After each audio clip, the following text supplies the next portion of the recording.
nalasing na naman ako kagabi. Nagalit na naman ng madam. Paano hindi magagalit? Iinom pa ng dasulo. Apa?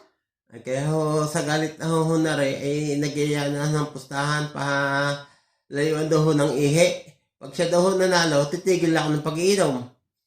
Pag ako daw ho nanalo, diretso hong inom.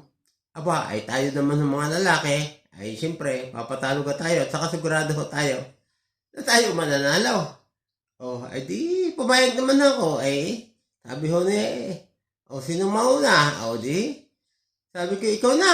At sigurado naman ako mananalo ay di, nangyari ho nagjakin po, hindi po magjakin po, yun.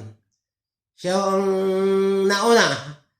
Aba, ay umihi ho aba yun, nakalayo-layo naman ho sa kaunti sa paa. At dahil nga ho may kaunting tilabsik, ay di, sundi ako.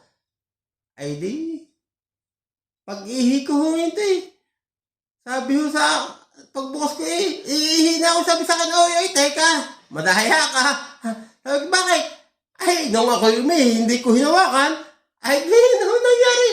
Pag-ihi ko sa binti na ho pumatak, ay, hindi ho nakalayo. Nangyari talo ako.